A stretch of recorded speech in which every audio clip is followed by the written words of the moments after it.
మనం నంద్యాల జిల్లాలోని దోర్నాల దగ్గర ఉన్నాం. దాదాపుగా శ్రీశైలం వచ్చే శివభక్తులకు పర్యాటకులకు అందరూ కూడా ఒక శుభవార్త. ఇంతకుముందు అయితే మనం దోర్నాలలో 9 గంటలకు మనకు గేట్లు క్లోజ్ చేసేవారు. శివరాత్రి బ్రహ్మోత్సవాల సందర్భంగా దాదాపు 24 అవర్స్ మనకు శ్రీశైలానికి వెళ్లే దానికి ప్రభుత్వ అధికారులు, అదేవిధంగా అటవీ శాఖ అధికారులు ప్రజలందరూ కూడా పర్మిషన్ ఇవ్వడం జరిగింది. దాదాపుగా 9 గంటల తర్వాత మనకు దోర్నాల నుంచి ఎలాంటి అనుమతి లేకున్నప్పుడు ప్రజలందరూ కూడా తీవ్ర ఇబ్బందులు పడి ఇక్కడ దోర్నాలని స్టే చేసేవారు.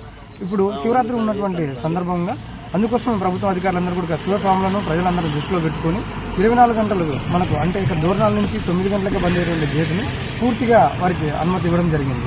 ఇక్కడి నుంచి కానీ మనం శ్రీశైలం దోర్నాల నుంచి మనం శ్రీశైలం వెళ్ళేటప్పుడు జాగ్రత్తగా చూసుకొని వెళ్ళి ఏదైనా సరే వన్యప్రాణం వచ్చేటప్పుడు కానీ జంతువులు కానీ ఏదైనా వచ్చేటప్పుడు అవి జాగ్రత్తలు తీసుకోవాలని, అదేవిధంగా ఎక్కువ స్పీడ్ మెయింటైన్ చేయకుండా 40లోనే స్పీడ్ మెయింటైన్ చేసి శ్రీశైలం చేరుకోవాలని చెప్పేసి అటవీ శాఖ అధికారులు, ప్రభుత్వ అధికారులు కూడా తెలియజేయడం జరిగింది.